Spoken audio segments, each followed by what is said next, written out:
هاي القهوة معلم. سلمه. شو معلم ما معلم؟ قلنا لك هاي الكلمة ما عاد تعيدها. ما عاد حدا معلم على حدا. هاي الكلمة قبل الثورة. طب هاي القهوة سيدنا. لك سيدي وسيدك الله. شو سيدنا كمان؟ ما قلنا لك بعد الثورة ما فيها الحكي. هاد ابن جارنا أبو نضال الفلسطيني، أبوه الله يرحمه كان بطل استشهد بالمقاومة، وهذا نضال بيشتغل بالصيفية ليسترزق بقرشين. صحيح، على سيرة هالمقاومة، اسمك قاعد وعم تتفلفس علينا. شو رأيك تحكي لنا عن المقاومة وتسلي لنا هالزباين شوي؟ شنو بيحبوا حكياتك. شو ابو عبدو؟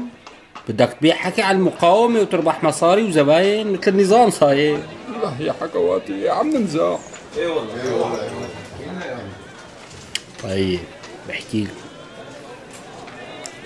حكاية المقاومة يا سادة يا كرام بلشت من زمان. أجدادنا قاوموا العثماني وبعده الفرنساوي، مع انه بأيامها ما كان في أسد. حكي لجماعة بنحبها. ايه هذا حكينا. بس الاستعمار بتقاومه من هون بيرجع لك من هنيك. لسه ما خلصنا من الفرنساوي، طلعوا لنا الصهاينة ورجعنا للمقاومة، مع انه كان المفروض الجيوش النظامية هي اللي تحررنا، بس دولنا كانت مستقلة جديد ولساتها لا وتشد ايدك. يعني ما يدول عن حقه حقيقي. يلي ما بيعرفوا يقروا ويكتبوا كانوا كتاب وعشاير يا دوب سمعانة بالدولة، وضيع مواصلة للكهرباء، وملوكوا رؤساء لا بيعرفوا شو الحرب ولا شو السياسة. ما في اقتصاد عصري، والمجتمع مسكج سكاجة ما عرفان ببعضه ولا وين الله حاطه. فانتكبنا سنة 48. بس والله هالفترة بسوريا كان فيها شغلات بتشرح القلب: ديمقراطية وبناء دولة ومؤسسات، والمواطن عايش بكرامته. خصوصي إذا بدنا نتذكر شو صار بالبلد بعدين بعد ما خلصت هالفترة القصيرة وبلشت الانقلابات وإجونا العسكر. الظاهر هالعسكر بيشوفوا الديمقراطية للطنطات، وبحجة التحرير يلي مالون سيرة غيره هو والشرف والإباء والكرامة صاروا يدلقوا 3/4 الاقتصاد بسائية الجيش. لك شعب مجوعه عم تمرمغ بكرامته الأراضي، محسسه انه اجير عندك، كيف بده يحارب؟ سمعت عن عساكر كانوا يتمنوا تصير حرب مو ليقوصوا على العدو، ليقوصوا الضابط اللي مكرهن حياتهم ويهربوا. ما في شي بيهز الدولة وبيضعف الجيش قدام عدوه مثل انك تعيش الناس كلهم كأنهم بعسكرية على طريقة رئيس ومرؤوس، وتأجل كل شي. قال شو؟ مو فاضيين، بدنا نحرر أراضي. لا في هالناس تحكي كلمة، لا تشارك بسياسة، لا في نقابة مثل الخلق، ولا جمعية ولا جريدة، لك لا سم الهاري تتزهرم وتخلص منون. وعن قلب السامعين. بس اللي بيحرق القلب عن جد انه بعد كل هالانقلابات والحرص والغيرة على هيبة الأمة يا ريت حرروا لهم شبر. بعد النكبة اجت النكسة. سنة 67 رجعت هالجيوش خسرت لأنه السلاح ما كان كافي، لأنه القيادات عم يتناقروا بين بعض مثل الديوك على الزعامة. مو بس هيك، كمان لأنه بين النكبة والنكسة ما انعمل شي محرز للوطن ولا للمواطن.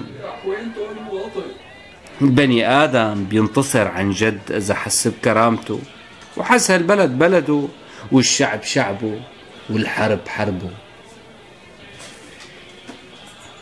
بعد 73 قال انتصرنا، كنا حررنا جزء من الأراضي اللي احتلوها الصهاينة. بس اللي بيشوف التعامل الدولي معنا بعد هداك الوقت ما بيشوفنا بنشبه المنتصرين كتير. أهلين حررنا جزء من الأراضي اللي احتلوها بال67 مو ب48، وجزء منها كمان مو كلها.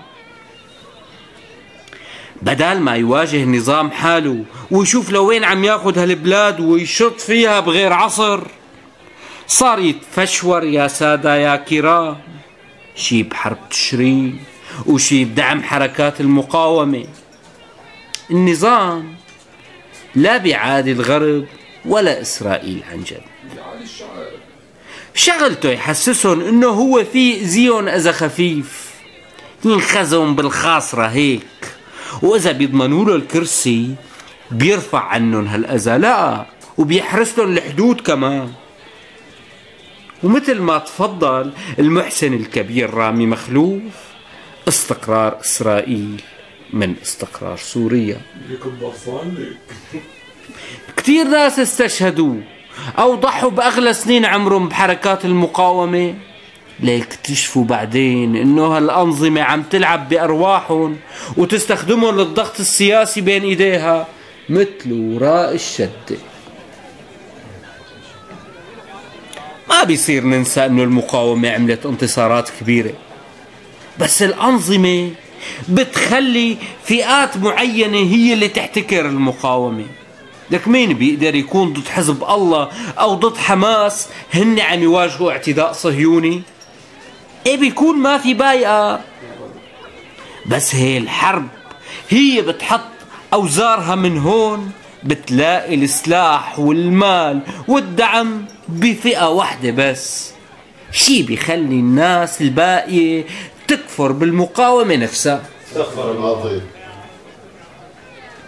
ما بدنا ننتصر على العدو مؤقتي ونسمح له أو نسمح لغيره يرجع يدخل ويحرك مسائل طائفية وخلافه ممكن تقسم المجتمع.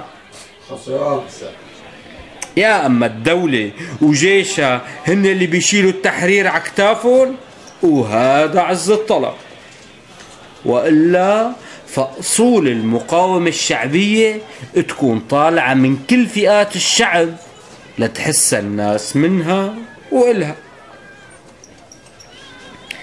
إذا النظام يا سادة يا كرام بيزاود بالمقاومة، بكرة بس يسقط هالنظام حنشوف المقاومة على حبتها.